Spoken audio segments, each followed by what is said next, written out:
नमस्कार दर्शकवृन्द, कार्यक्रम लक टकमा स्वागत छ। म नवराज चालिसे। आजको कार्यक्रम लक टकमा हामीले विश्वव्यापी रूपमा बढेको कोरोना भाइरसको महामारीले मानव जीवनको आर्थिक जीवन, सामाजिक जीवन र पारिवारिक जीवन सङ्कटमा पर्न गएको छ। लकडाउनले आर्थिक गतिविधि ठप्प भएको छ, जसले गर्दा बेरोजगारी हुने क्रम बढ्दो छ। खाडी, Malaysia, Korea, Japan, Europe, America लगायतका मुलुकहरूमा यति बेला बेरोजगारीको क्रम बढेको छ। कतिपय कम्पनीहरू टाढ पल्टिएका छन् र बन्द भएका छन्, जसले गर्दा विदेशमा लगेका लाखौँ नेपाली श्रमिक दाजुभाइ दिदीबहिनीहरू यति बेला बेरोजगार भएको अवस्था छ। र भारतबाट पनि ठुलो सङ्ख्यामा नेपाली युवाहरू फर्कने क्रम जारी रहेको छ। मलेसिया, त्यसैगरी खाडी मुलुक, त्यसैगरी युरोप, अमेरिकाबाट पनि यति बेला ठुलो सङ्ख्यामा नेपाली युवाहरू अल्पत्र परेको अवस्था छ।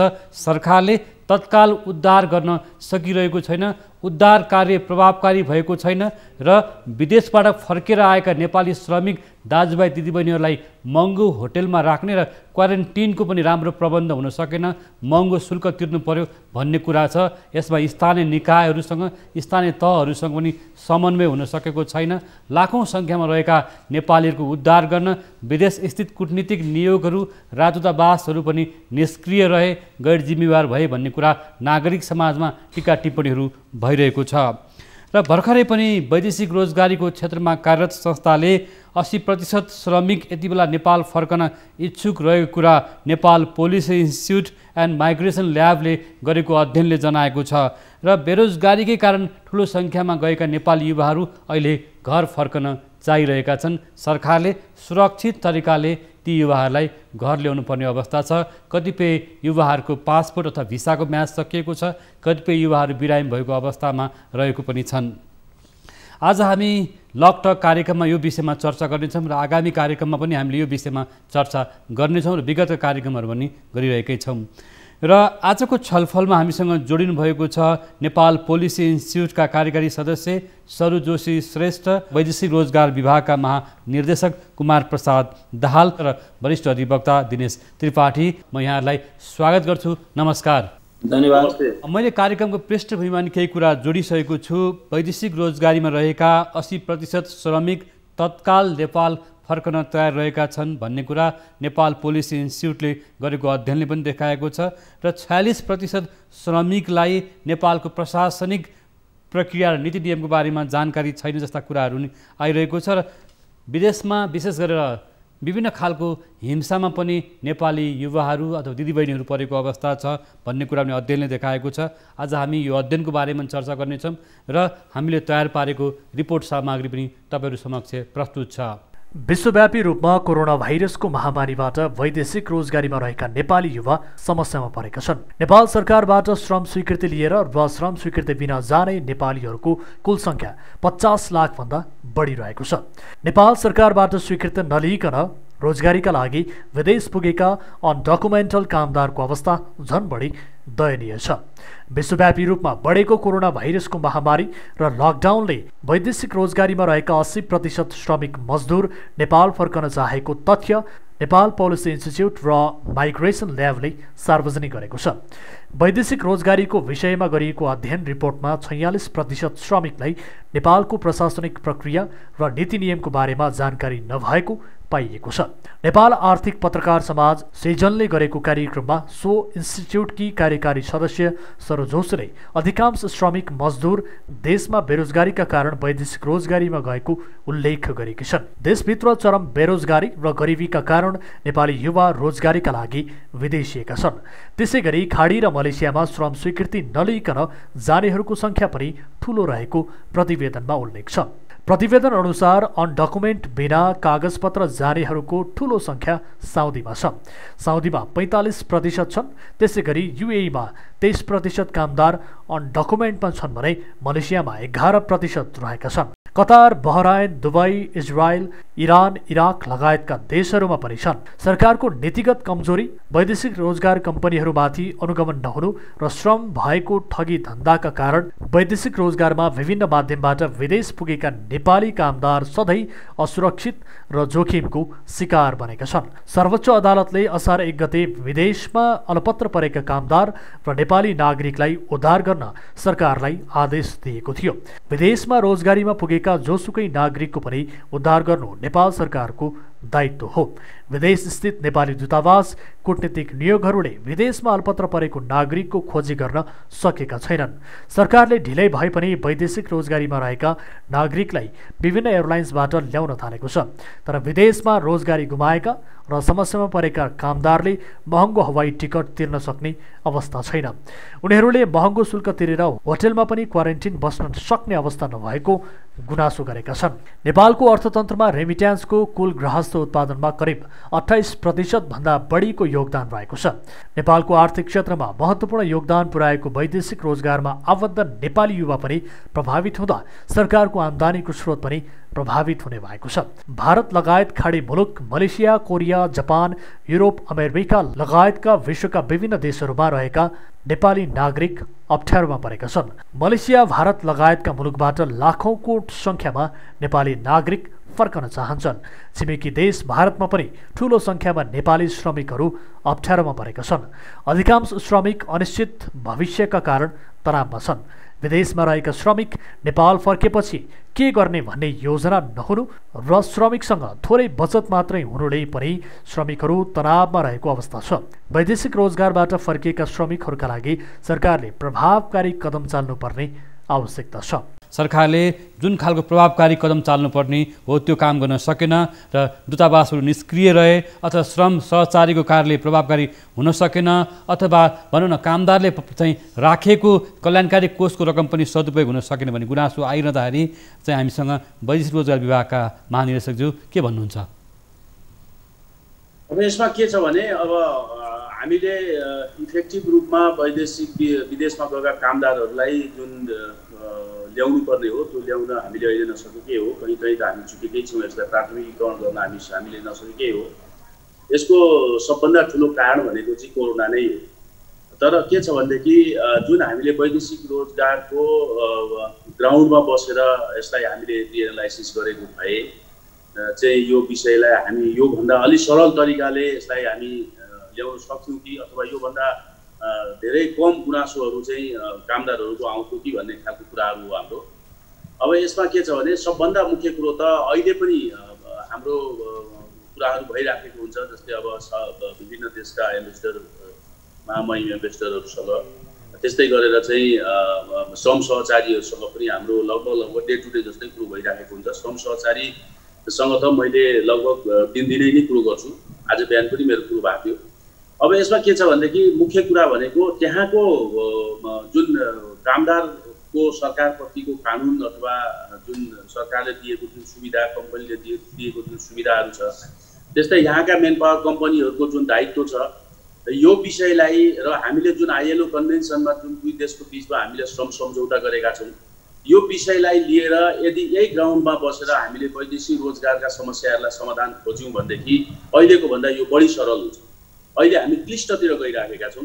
त्योभन्दा बढी सरल हुन्छ र तत्त निकायहरूलाई नै बढी मात्रामा बढीभन्दा बढी जिम्मेवार बनाउन सक्यौँ भनेदेखि अहिलेका कामदारहरूको गुनासो र अहिले जुन समस्या आइराखेको छ यसलाई चाहिँ हामी सरल तरिकाले चाहिँ समाधान गर्न सक्छौँ। जहाँसम्म यो के अरे सम्बन्धित दूतावासहरूले को कुराहरू छ, उहाँहरूले आफ्नो जनशक्ति र आफ्नो स्रोत साधनले भ्याएसम्म उहाँहरूले काम गरिरहनु भएको छ। विभिन्न प्रकारका विज्ञप्तिहरू पनि उहाँहरूले जारी गरिरहनु भएको छ वैदेशिक कामदारका विषयमा। यो विषय झन्झन जटिल हुँदै गइराखेको छ अहिले आएर। अहिले त झन् के छ भने खाडी राष्ट्रहरूमा विशेष गरेर GCC प्लस मलेसिया कन्ट्रीहरूमा चाहिँ निकै ठुलो सङ्ख्यामा कामदारहरू नेपाल आउन खोजिराखेका छन्। मलाई जहाँसम्म लाग्छ, म योभन्दा अघिल्लो पार्टमा त यहाँको डिस्कसमा उपस्थित हुन सकिनँ, तर मलाई जहाँसम्म लाग्छ यतैतिर हो कि विषयवस्तु केन्द्रित जस्तो लाग्छ मलाई। र के छ भने ठुलो सङ्ख्यामा कामदारहरू आउन खोजिराखेका छन् र मलेसियामा त के छ भने अहिले त त्यहाँ पनि कामदारहरूको अभाव भइरहेको छ। यसको दुई तिनवटा पाटोहरूलाई एकैचोटि हामीले हेर्नुपर्ने हुन्छ। हामीसँग दुईजना यसै क्षेत्रका विज्ञ हुनुहुन्छ। दिनेश त्रिपाठीज्यू, जस्तो यहाँले भन्दै हुनुहुन्थ्यो अन्तर्राष्ट्रिय कानुनले के कुरा भनेको छ, नेपाल सरकारले के गर्नु पर्थ्यो, के गर्न सकिरहेको छैन, के भन्नुहुन्छ? अब होइन, अब एउटा कुरा के हो भने अन्तर्राष्ट्रिय कानुनको पनि त्यही नै हो। पहिलो कुरा के छ भने यो जस्तो अब हाम्रो श्रम विभाग छ होइन, वैदेशिक रोजगार बोर्ड छ अथवा श्रम मन्त्रालय छ, नेपाल सरकारका एजेन्सीहरू छन्, दूतावासहरू छन्, हामी कहाँ अलमलमा पर्यौँ त? होइन, अलमल कहाँनिर छ भने म यसैबाट भन्छु, अलमल के छ भने नेपालमा इन्टर डिपार्टमेन्टल एउटा कोअर्डिनेसन र कोअपरेसनको चाहिँ अभाव छ र त्यसलाई एउटा मिलाएर लैजाने जुन एउटा पोलिटिकल लिडरसिप चाहिँ के छ भने त्यो एकदमै विक छ र त्यो एकाउन्टेबल छैन, त्यो संवेदनशील छैन। सबभन्दा ठुलो प्रब्लम चाहिँ मैले के देखिरहेको छु भने पोलिटिकल लेभलमै छ। पोलिटिसियन चाहिँ सक्षम भयो भने, इमान्दार भयो भने उसले चाहिँ एउटा कोअर्डिनेटेड एक्सनमा जान्छ, उसले ब्युरोक्रेटिक जुन मेसिनरी हुन्छ त्यसलाई पनि एउटा गियरअप गर्छ, त्यसलाई एउटा ड्राइभ गर्छ। अब जस्तो हाम्रो कुमारजी जस्तो उहाँ चाहिँ राम्रो मान्छे, अब उहाँलाई चाहिँ के छ भने इम्पावर गर्नु पऱ्यो, उहाँलाई चाहिँ के छ भने गो हेड भन्नु पऱ्यो र उहाँलाई रिसोर्सफुल बनाउनु पऱ्यो र उहाँले एउटा पर्फर्म गर्न सक्नुहुन्छ।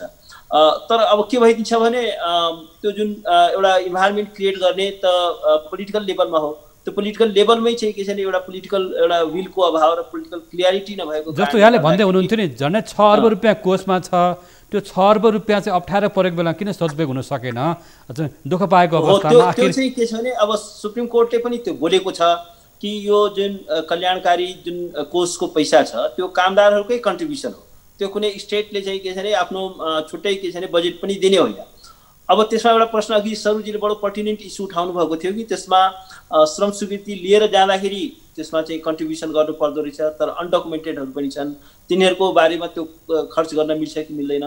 अब त्यो कोषकै गर्नुपर्छ भन्ने छैन। आज चाहिँ के छ भने स्टेटसँग यो इमर्जेन्सीको बेलामा, यो क्राइसिसको बेलामा अहिले चाहिँ राज्यले नाफा घाटा सोच्ने होइन, अहिले हाइएस्ट प्रायोरिटी के हो भने आफ्ना नागरिकहरूको जीवनको रक्षा गर्नु हो। जीवन पिपुल्सको लाइफ चाहिँ म्याटर गर्छ। उनीहरूले यत्रो चाहिँ के छ भने नेपालको इकोनोमीमा यत्रो कन्ट्रिब्युसन गरेका छन्, रेमिटेन्स पठाएको छन्, अनडकुमेन्टेड पनि त पठाएको छ नि, उसले पनि त नेपालमा पठाएको छ। अनडकुमेन्टको विषयमा धेरै मुद्दाहरू आइरहेको छ। म आएँ सरोज म्याम, जस्तो अनडकुमेन्टको विषयमा हामीसँग डिजी साहब पनि हुनुहुन्छ, उहाँहरूले त्यसको खोजबिन गर्नुभएको होला। अनडकुमेन्टको रूपमा रहेका नेपाली कामदारहरूलाई पनि उद्धार गर्नुपर्ने राज्यको दायित्व हो। यो विषयमा सरोज जोशी म्याम, यहाँहरूले चाहिँ अनडकुमेन्टको अवस्था कस्तो पाउनुभएको छ? डिजी साहबको अगाडि यहाँले जे बुदाहरू छन् त्यो प्रश्न पार्नुहोस् न। होइन, अब जस्तै कि अब हामीलाई चाहिँ त्यहाँ अलि एउटा मेसेन्जरहरूमा पठाउनुहुन्छ, अब के अरे कार्यविधिले पनि चाहिँ झन् काम गरिरहेको पैसाहरू भइरहेको मान्छेहरूको लागि भनौँ न अलिक सुकिलो मानिसहरूलाई चाहिँ कभर गर्ने भयो। जो अनडकुमेन्टेड वर्कर छ, जो कोरोनाको त्रासमा छ, जो क्याम्पमा चाहिँ बसेको छ, जसको चाहिँ अब हामी मर्नेवाला छौँ, अब हामीलाई खाना छैन भन्ने गरेको छ, त्यसमा चाहिँ झन् चुप लगाएर बसेको छ। अब यसमा यदि विल हुँदो हो त हेर्नुहोस्, यो अन्तर निकाय समन्वयको कस्तो अभाव छ भने कार्यविधिको खुला विरोध चाहिँ अहिले दूतावासहरूले गरिरहेको छ, राज्यहरूले गरिरहेको छ। अब जो अलिकति पैसा तिर्न सक्ने छ उनीहरूलाई चाहिँ झन् निःशुल्क ल्याउने भयो। अब त्यो जो अलपत्र परेको छ, जसको सङ्ख्या ठुलो छ, जो मर्न सक्ने अवस्थामा छ, घरेलु श्रमिक महिलामा त झन् सूचना पनि पुगेको छैन होला, उनीहरूको बारेमा चाहिँ त्यो पैसा प्रयोग गर्न सकिँदैन। तर त्यो पैसा गर्न सकिँदैन भने सिसिएमसीसँग भएको पैसालाई प्रयोग गरेर त्यो एउटा नेपालमा 2011 सालमा यस्तै विषयमा उद्धारको कुराहरू हुँदाखेरि अर्थ मन्त्रालयको बजेट भाषण हेर्नुभयो भने अझै पनि देख्नुहुन्छ 1 करोड रुपियाँ चाहिँ वैदेशिक रोजगार बोर्डको कोषमा राखिदिएर त्यो पैसा मिसाइदिएको थियो। मिसाइदिसकेपछि त यो लेबर पर्मिट लिएर गएको मानिसको मात्रै पैसा हो, उनीहरूको मुद्दा लाग्छ नभए बोर्डलाई भन्ने कुरा रहेन नि त, सरकारको पैसा मिचियो भन्ने हुन्थ्यो। अब यसमा अर्को कुरा के छ भने सरकारको बाजिएको संविधान पढ्नु पर्यो कि ऐन पढ्नु पर्यो। संविधानको धारा 38(5) मा महिलाको रोजगारीमा विशेष व्यवस्था, सामाजिक सुरक्षामा विशेष व्यवस्था गर्न सकिन्छ भनेको छ। वैदेशिक रोजगार ऐनमा महिलाको लागि विशेष व्यवस्था गर्न सकिन्छ भनेर भनेको छ। यतातिर 21 वर्षदेखि सरकारले प्रतिबन्ध विभिन्न नाममा लगाएको छ, कहिले चाहिँ खाडी मुलुकमा, कहिले चाहिँ घरेलु काममा, कहिले चाहिँ वर्षको रूपमा, कहिले अर्को वर्षको रूपमा। तर मैले यति यो ठुलो स्वरमा भनेको कुरा के हो भने महिलाको उद्धार हुन सकेन नि त यसले गर्दा। यो विषयमा विभागका हिसाब के भन्नुहुन्छ? जस्तो यहाँले उठाउनु भएको अनडकुमेन्टको अप्ठ्यारो परेको अथवा जेलमा परेको समस्या भोगिरहेको हैन, जस्तो भारतमा, खाडी मुलुकमा, मलेसियामा, कोरिया, जापान लगायतका देशहरूमा परेको समस्या के छ, विभागले कसरी हेरिरहेको छ? म फेरि पनि विभागका प्रमुखलाई जोड्न चाहन्छु। अब यो कुरो उहाँले उठाएको कुरा वास्तवमा सही कुरा हो। हामीले के गर्यौँ भनेदेखि डकुमेन्टेडहरूलाई त केही न केही एस्युरेन्स हामीले गर्यौँ। कल्याणकारी कोषबाट जुन यहाँले वैदेशिक रोजगार बोर्डको 6 अर्बको जुन कोष भन्नुभयो, यहीँबाट अथवा विभिन्न तरिकाबाट रिप्रेजेन्टेसन लगायतका धेरै कुराहरूमा हामीले डकुमेन्टेडलाई त हामीले गर्यौँ। तर अनडकुमेन्टेडलाई चाहिँ उहाँहरूको लास ल्याउने व्यवस्था चाहिँ हामीसँग छ। मरिसकेपछि जस्तै हिजो एकजना एम्बेसडरले कुरो उठाउनु भएको थियो, लास नल्याउँदाखेरि उसलाई 1500 रुपियाँमा उद्धार गर्न सकिन्छ, तर लासलाई 4000 रुपियाँमा उद्धार गर्नुपर्छ हामीले। भनेपछि के छ भनेदेखि यो एउटा चाहिँ ठुलो समस्या छ। अनडकुमेन्टहरूको चाहिँ भनौँ न तथ्याङ्कको आधारमा भन्यो भने कुन देशमा कति छन् भन्ने कुरा यहाँलाई जानकारी छ? अनडकुमेन्टेडहरू सबभन्दा बढी भएको भनेको अहिले चाहिँ कुवेतमा, त्यसपछि साउदीमा पनि त्यति नै छ, युएईमा पनि त्यति नै छन्। डकुमेन्टेडको प्यारललमा छन् अनडकुमेन्टेडहरू। जस्तै यी त हामीले श्रम स्वीकृति दिएर पठाएका देशहरूमा को कुरो आयो। श्रम स्वीकृति नदिएका देशहरू जस्तै अहिले लेबननमा धेरै ठुलो अप्ठ्यारोमा परिरहेका छन्, त्यस्तै गरेर इरानमा अप्ठ्यारो परिरहेका छन्, इराकमा अप्ठ्यारो परिरहेका छन्, केन्यामा अप्ठ्यारो परिरहेको भनौँ, विभिन्न खालका साउथ अफ्रिकन देशहरूमा, घानामा, माल्टामा, विभिन्न देशहरूमा अनडकुमेन्टेड कामदारहरू धेरै अप्ठ्यारोमा परिराखेका छन्। अप्ठ्यारोमा परेको अनडकुमेन्ट कामदारहरूलाई त्यहाँको दूतावासहरूले अधिकारी भनेर सहयोग गर्ने, सहकार्य गर्ने चाहिँ हुन सक्दैन? त्यो के हो भने त्यो एउटा उहाँहरूलाई ह्युमनिटेरियन सहयोग गर्नु, मानवीय सहयोग गर्नु, खाना पुर्याउनु अथवा त्यो हो। तर के छ भने अनडकुमेन्टेडको त्योभन्दा ठुलो समस्या चाहिँ के छ भने उहाँहरू कहाँ हुनुहुन्छ, कुन ठाउँमा बस्नु भएको छ, उहाँहरूको पासपोर्ट कति हो, उहाँहरूको नम्बर कति हो भन्ने खालका कुराहरू पनि हामी पत्ता लगाउन सक्दैनौँ। किनभने उहाँहरूले जुन ट्रान्जिट प्रयोग गर्न जानुभएको छ त्यो इलिगल ट्रान्जिट प्रयोग गरेर गएको देखिन्छ। त्यसले गर्दाखेरि यो चाहिँ के छ भने नेप्लिज सिटिजनहरूलाई प्रोटेक्सन गर्नको लागि राज्यले चाहिँ अहिलेको अवस्थामा भनौँ न यो बेला बेलामा अनडकुमेन्टेड अथवा नेप्लिज सिटिजनहरूलाई इन्टरनेसनल रूपमा प्रोटेक्सन गर्नुपर्ने खालका अवस्थाहरू आउन सक्छन्। जस्तै योभन्दा यहाँले भन्नुभयो 2011मा पनि एकपल्ट आएको थियो र अहिले पनि अनडकुमेन्टेडहरूलाई प्रोटेक्सन गर्नुपर्ने स्थिति यतिखेर पनि सिर्जना भइरहेको छ। र डकुमेन्टेडलाई गर्नको लागि तर के भने यहाँले जुन 6 अर्बको क्वेसन उठाइरहनु भएको छ, यो पटक पटक यहाँले मात्रै होइन धेरै मिडियाहरूमा र धेरै ठाउँहरूमा यो वैदेशिक रोजगार बोर्डको कोषको पैसा उठ्ने गर्छ। तर मलाई जहाँसम्म लाग्छ कोषको पैसालाई हाम्रा 23 अर्ब जुन कामदार 23 लाख जुन कामदारहरू हाम्रा विदेशमा छन् ती मान्छेहरूलाई हामीले रेस्क्यु गर्न थाल्यौँ, उद्धार गर्न थाल्यौँ अथवा राज्यको कोषबाट गर्न थाल्यौँ भने त्यो 6 अर्ब रुपियाँ भनेको अत्यन्तै न्यून कोष हो। त्यसै कारणले त्यो न्यून कोष भएको कारणले नि हामीलाई के छ भने हामीले दुई देशको बिचमा सम्झौता हुँदाखेरि चाहिँ सबै प्रकारका उद्धारदेखि लिएर जाने आउने टिकटदेखि लिएर कम्पनीले जिम्मेवार गराएर कम्पनीले नै देशभित्र ल्याउनको लागि हाम्रा सम्झौताहरू भएका छन्। त्यसले गर्दा हामीले जुन डकुमेन्टेड कामदारहरूलाई सम्बन्धित कम्पनीलाई जिम्मेवार बनाउने र कम्पनी मार्फतै उनीहरूलाई उद्धार गर्ने अथवा देशसम्म ल्याउने व्यवस्था गर्ने र अनडकुमेन्टेडहरूको लागि चाहिँ हामीले सकुन्जेलसम्म चाहिँ वैदेशिक रोजगार बोर्डको अथवा बोर्डकै त नभनौँ नेपाल सरकारको कुनै कोषबाट हामीले चाहिँ व्यवस्था गर्यौँ भनेदेखि उहाँहरूको उद्धार गर्न हामीले जस्तो यो विषयमा आउँछु। जस्तो फेरि जस्तो दिनेश त्रिपाठीले यहाँले भन्नुभएको थियो अनडकुमेन्टको विषयमा 6 रुपियाँको सदुपयोग हुन सकेन भन्नुभयो। अन्तर्राष्ट्रिय कानुनले गर्दाखेरि के यसमा के भन्दछ अथवा विभागले अथवा नेपाल सरकारले के गर्नु पर्ला भन्ने लाग्छ? होइन, यसमा के हो भने पहिलो कुरा त के छ नि जो चाहिँ एउटा एग्रिमेन्ट गरेर विदेशमा काम गर्न गएका छन् त्यो कम्पनीको त फर्स्ट एन्ड फरमोस्ट ड्युटी हो कि यदि कम्पनी बन्दै भए पनि आखिर उसलाई चाहिँ के छ भने सुरक्षित रूपमा चाहिँ के छ भने आफ्नो मुलुकमा पठाउनु, उसले पाउने अरू चाहिँ के छ भने जुन सोसल सेक्युरिटीका जुन अरू बेनिफिट्सहरू हुन्छन् त्यो प्रदान गर्नु, टिकट प्रदान गर्नु, यो सबै त छँदैछ। महँगो शुल्क पर्ने जस्तो भनौँ एयरलाइन्सहरूले होटलहरूमा चाहिँ कमिसनको खेल भइरहेको छ।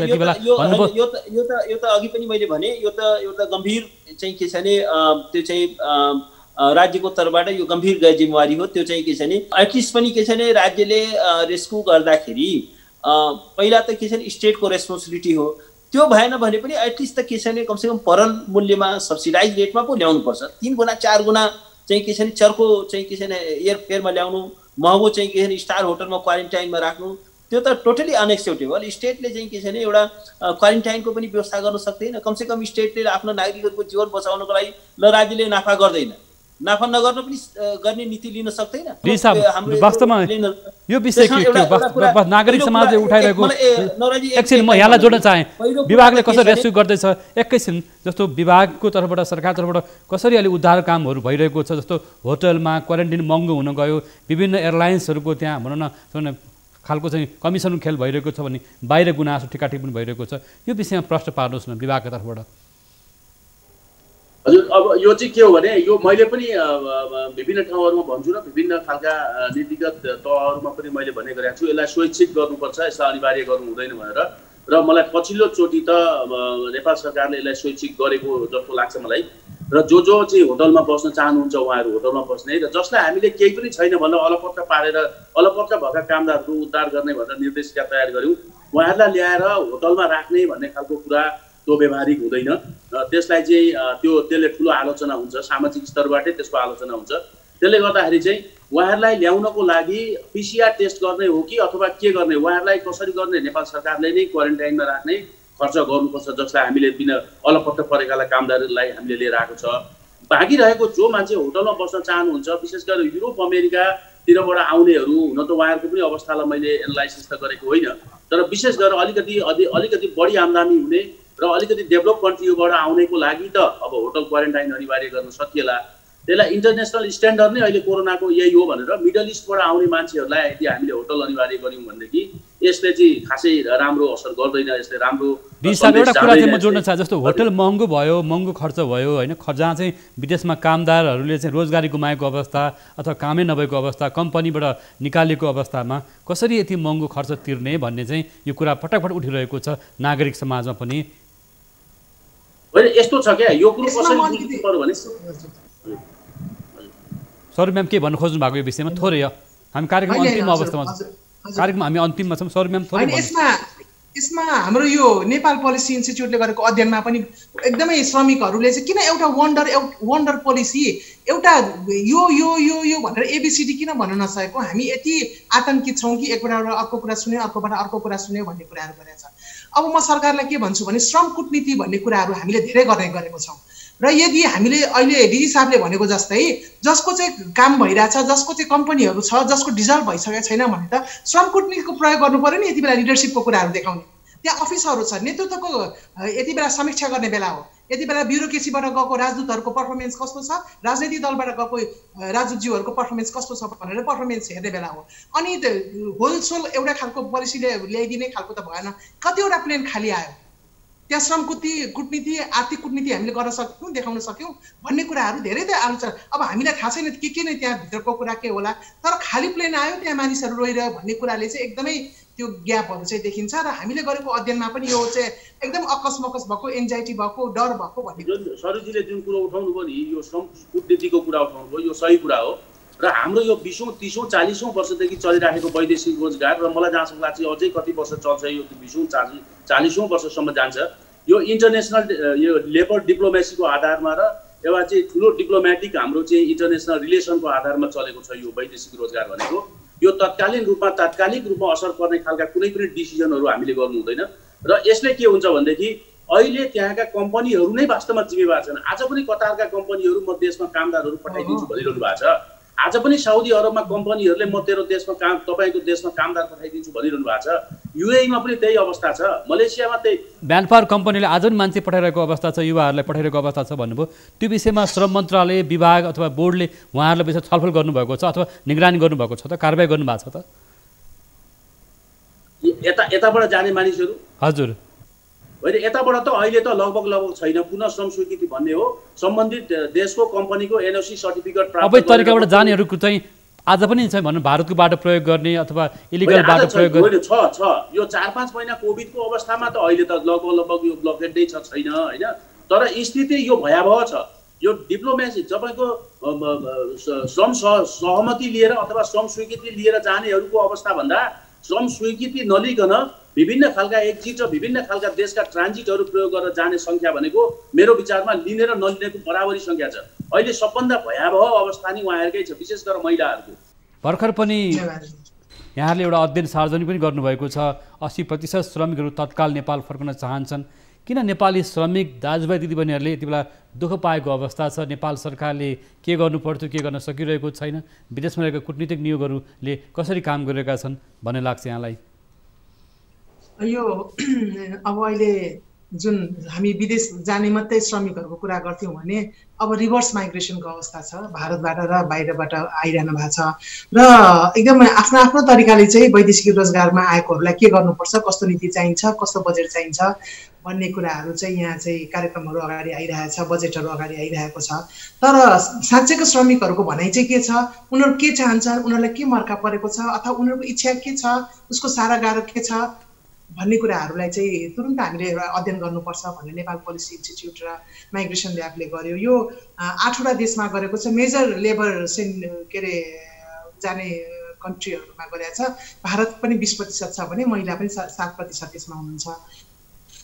तर कस्तो भने यो रिप्रेजेन्टेटिभ चाहिँ होइन, यसले सम्पूर्ण आप्रवासी कामदारहरूको बारेमा त भन्दैन, तर पनि यसले एउटा स्न्यापसट चाहिँ दिन्छ। कुन कुन देशको बारेमा अध्ययन गर्नुभएको छ यहाँले? कुन कुन देशको बारेमा अध्ययन गर्नुभएको छ? हजुर, यसले हामीले खाडी मुलुक, त्यसपछि मलेसिया, त्यसपछि चाहिँ भारत गरेर चाहिँ 8वटा मुलुक, खाडीको 6वटा मुलुक, मलेसिया र भारत गरेर गऱ्यौँ।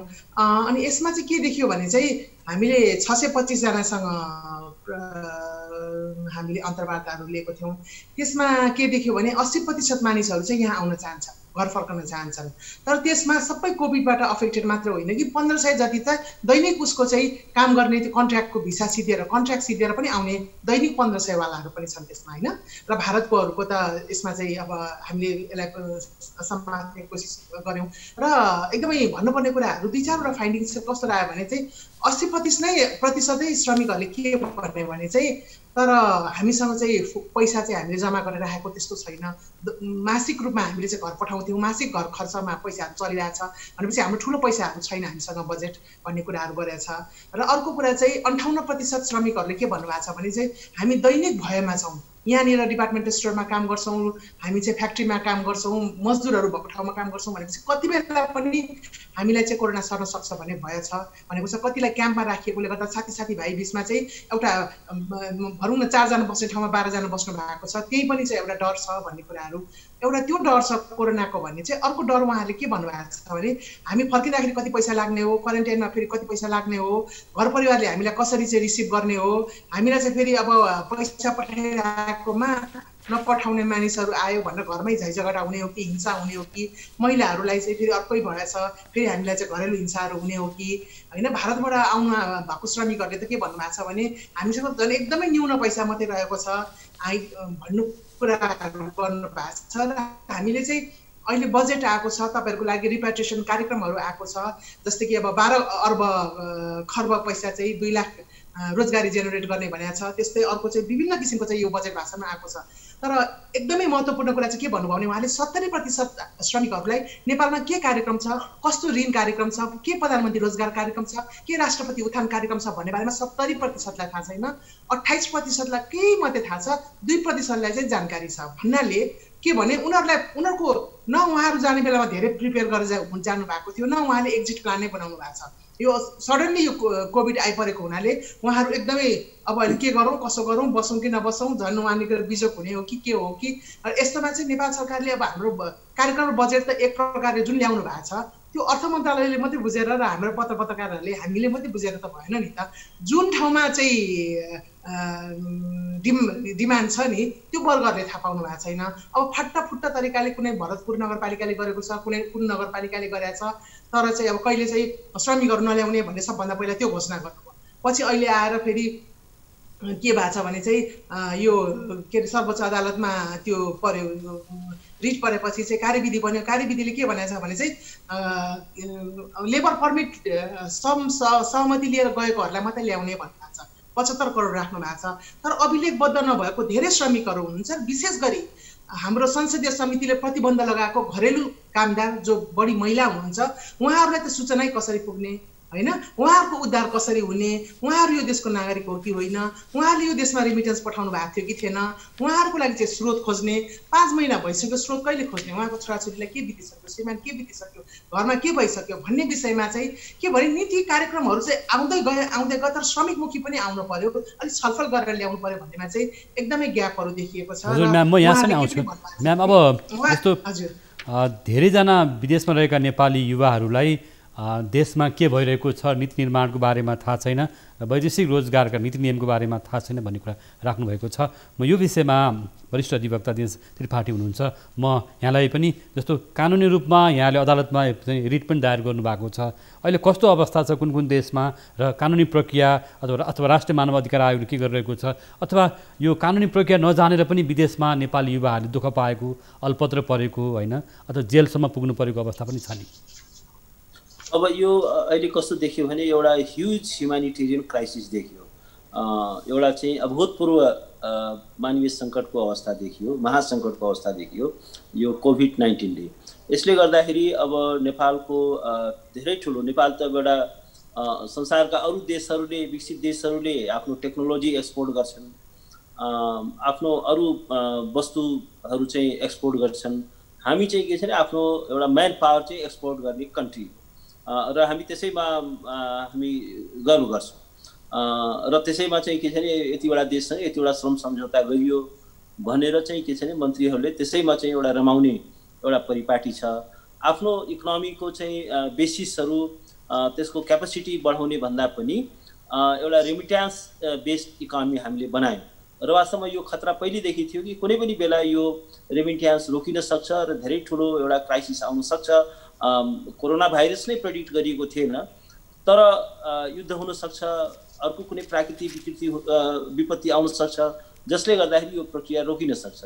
अब एउटा चाहिँ के छ भने भयावह सङ्कट आयो र नेपालको अहिले हेर्दाखेरि झन्डै 40 लाख चाहिँ के छ भने एउटा पर्मिट लिएर श्रम स्वीकृति लिएरै चाहिँ के छ भने विदेशमा गएको छ। अनडकुमेन्टेड त त्योभन्दा पनि ठुलो सङ्ख्या छ र करिब 100 कन्ट्रिजहरूमा नेपाली चाहिँ के छ भने कामदारहरू पुगेका छन्।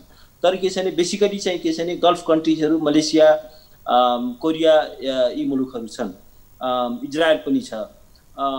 र अब अहिले यो कोभिडको कन्टेस्टमा के हो भने त्यहाँ धेरै ठुलो सङ्ख्यामा चाहिँ के छ भने त्यहाँको कम्पनीहरू चाहिँ झन्डै 30% 40% कम्पनीहरू नै सटडाउन भयो, क्लोज भयो र त्यसले गर्दाखेरि के छ भने धेरै ठुलो सङ्ख्यामा नेपाली कामदारहरू, श्रमिकहरू अहिले चाहिँ के छ भने आउट अफ जब भए। 6 महिना 7 महिनादेखि उनीहरूलाई तलब पाएको छैनन्। यो कोभिडको सुरुवात भएदेखि कम्पनीहरू भटाभट अहिले त्यो क्रम जारी छ। कम्पनीहरू भटाभट चाहिँ सटडाउन हुँदैछन्, कोही टाटपल दिँदैछन् र कोही चाहिँ के छ भने अब कामको नेचरले गर्दाखेरि यो कोभिडको कन्टेस्टमा चाहिँ के छ भने त्यो कम्पनी चलाउन पनि अहिले सम्भव देखिँदैन।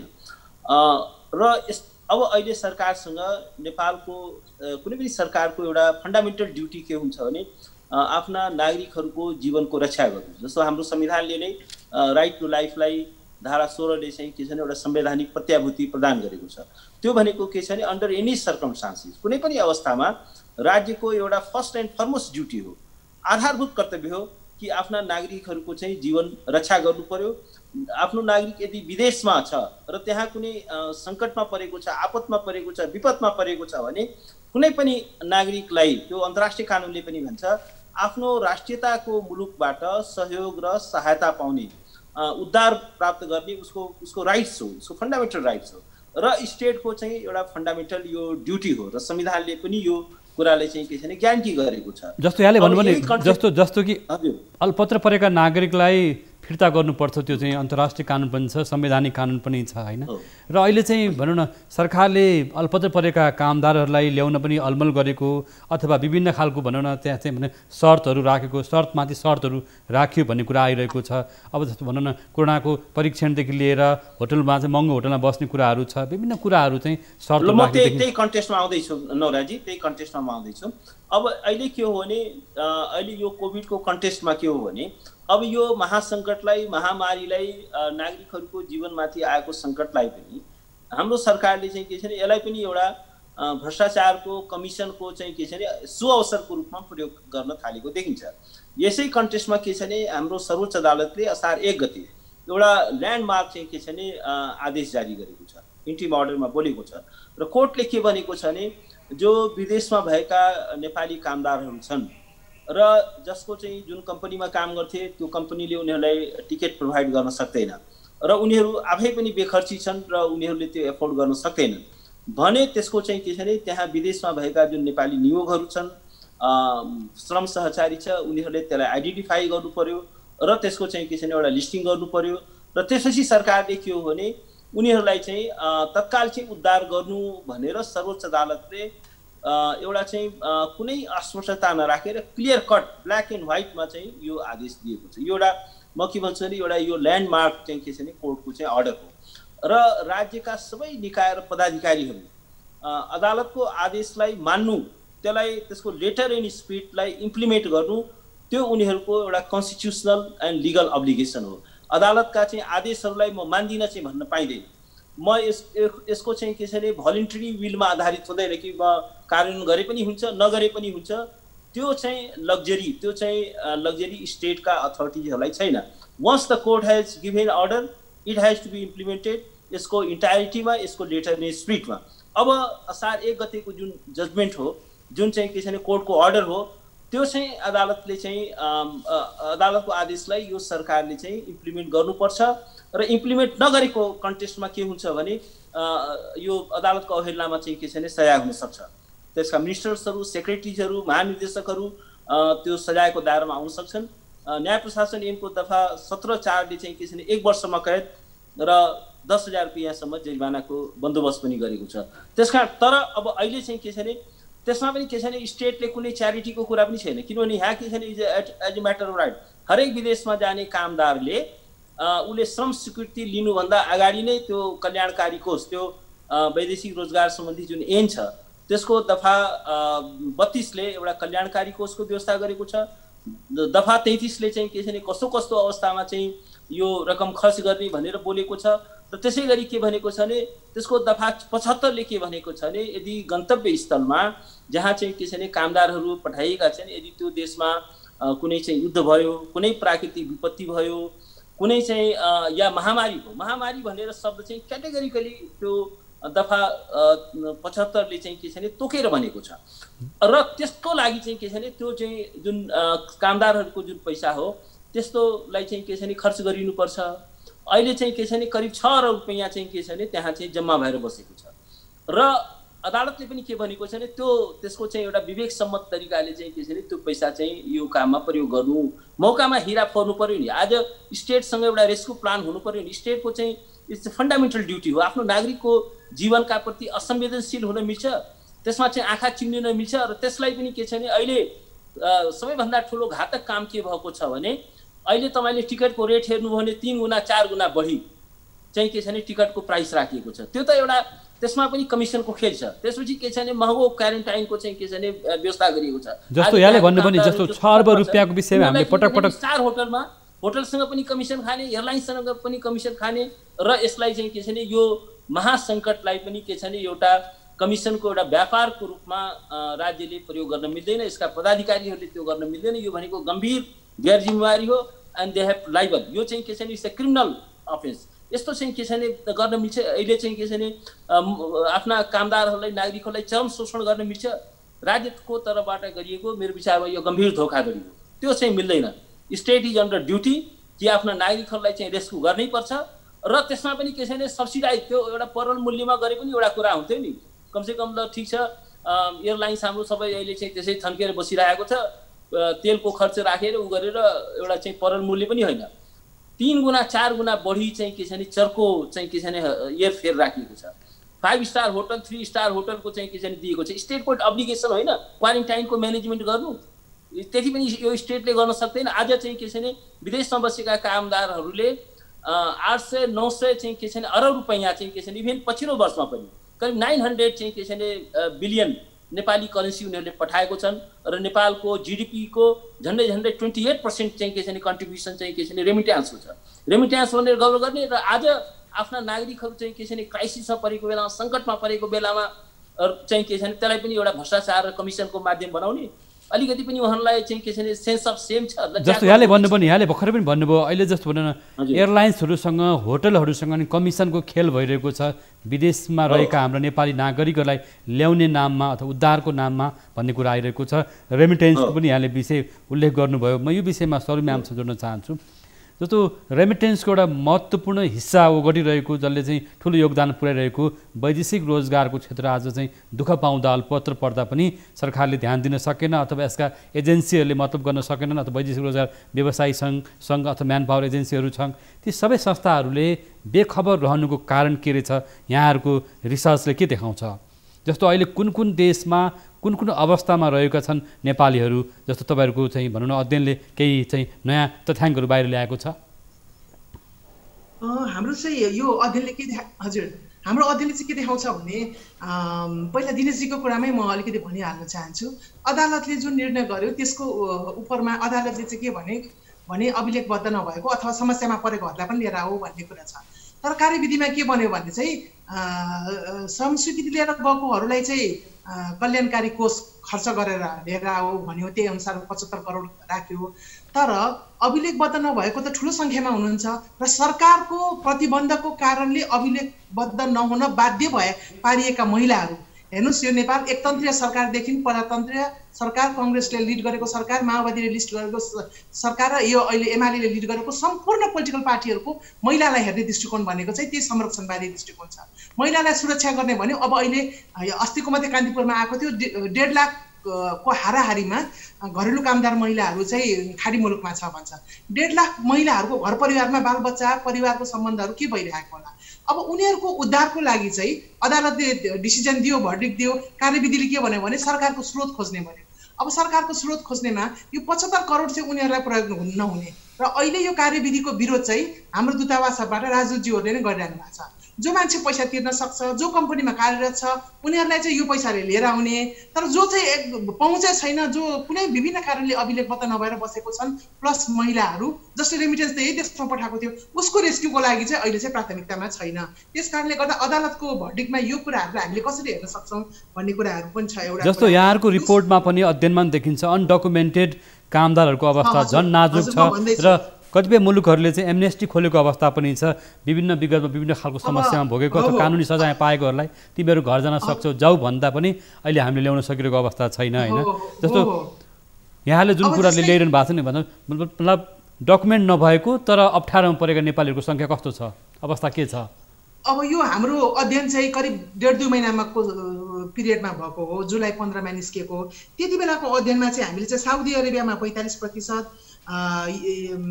युएईमा 23% र मलेसियामा 11% र यो सम्पूर्ण प्रतिशतको 94% चाहिँ पुरुषहरू छन् भनेर चाहिँ अभिलेखबद्ध नभएको छन् जसलाई चाहिँ रेस्क्यु गरिनुपर्छ भन्ने कुरा गरिएको छ अब यो कार्यविधि हजुर अनडकुमेन्ट चाहिँ कामदारहरूलाई अथवा नागरिकलाई ल्याउने प्रक्रिया के हुन्छ दिनेश सर यसमा यो कानुनी कुरा कस्तो छ यसमा जस्तो एमनेस्टी खोलेको अवस्था पनि छ कतिपय मुलुकहरूले होइन नेपाल सरकार ल्याउन सकिरहेको छैन अथवा राजदूतावासहरूले पनि प्रभावकारी रूपमा काम गर्न सकेनन् भन्ने कुरा आइरहेको छ यो अन्तर्राष्ट्रिय कानुनले के भन्छ धन्यवाद पहिलो कुरामा यो सर म्यामले यो जुन अनडकुमेन्टेड लेबरको इस्यु उठाउनुभयो धन्यवाद यो चाहिँ एकदमै पर्टिनेन्ट एकदमै जेन्युन इस्यु हो र वास्तवमा सबैभन्दा ठुलो एउटा भनरेबल कम्युनिटी भनेको चाहिँ अनडकुमेन्टेड जसको चाहिँ अभिलेख नै छैन तर एउटा कुरामा के जस्तो अनडकुमेन्ट भन्ने इस्यु भनेको जस्तो भारतीय बाटोबाट प्रयोग भएर गएको अथवा भनौँ गलत तरिकाबाट गएको अथवा विभिन्न तरिकाबाट गएको ठगिएको होइन र वास्तवमा के हो वास्तवमा जस्तो नदिकन गएका या अरू चाहिँ के छैन कोही अरू एयरपोर्टहरू भारतीय एयरपोर्टहरू युज गरे कोही चाहिँ के छैन स्मगल भएर मानव बेचबिखनको शिकार भएर गए धेरै त्यसको चाहिँ के छैन यो मिन्सहरू बाटाहरू छन् जस्तो यसमा म्यानपावर कम्पनीको हात कतिको हुन्छ अथवा नेपालको भनौँ न एजेन्सीहरूको भनौँ न सरकारी निकायहरूको चाहिँ हात कस्तो रहन्छ अथवा श्रम स्वीकृति नलिकन गएका नागरिकहरूलाई पनि उद्धार गर्नुपर्छ कि पर्दैन राज्यको दायित्व हो कि होइन अनि विदेशमा रहेका हाम्रा एम्बेसीहरूले पनि उता गएर अध्ययन गर्न सक्छन् कि सक्दैनन् यस्तो यसमा एउटा कुरामा भनौँ पहिलो कुरा यो माल प्र्याक्टिस गर्ने ठगी गर्ने त्यस्ता जुन यो म्यान पावर व्यवसायीहरू छन् उनीहरू अनिवार्य रूपमा कारबाहीको दायरामा आउनै पर्छ आजको कार्यक्रममा हामीले यतिखेर वैदेशिक रोजगारीको सिलसिलामा अप्ठ्यारोमा परेका नेपाली नागरिकका विषयमा कुरा गऱ्यौँ यति बेला दूतावासहरूले जुन खालको सक्रियता चाहिँ निर्वाह गर्नुपर्ने त्यो सकेनन् भन्ने कुरा आएको छ यति बेला विदेशमा रहेका नेपाली सङ्घ संस्थाहरू गैर आवासीय नेपाली सङ्घ लगायतका संस्थाहरूले चाहिँ सहयोगी भूमिका निर्वाह गरेको कुराहरू आइरहेको छ दुःख पाएका नेपालीहरूको उद्धारको लागि सबै जुटौँ र नेपाल सरकार राज्य र कूटनीतिक नियोगहरू बढी जिम्मेवार हुनुपर्छ भन्ने कुरा आएको छ। आजका अतिथिहरू हुनुहुन्थ्यो हामीसँग वैदेशिक रोजगार विभागका प्रमुख महानिर्देशक कुमार प्रसाद दाहाल, त्यसैगरी हामीसँग नेपाल पुलिस इन्स्टिच्युटका कार्यकारी सदस्य सरू जोशी श्रेष्ठ र वरिष्ठ अधिवक्ता दिनेश त्रिपाठी। उहाँहरू सबैलाई धन्यवाद। कार्यक्रम लकटकको समय पुरा भएको छ, हामी पनि बिदा माग्छौँ। नमस्कार।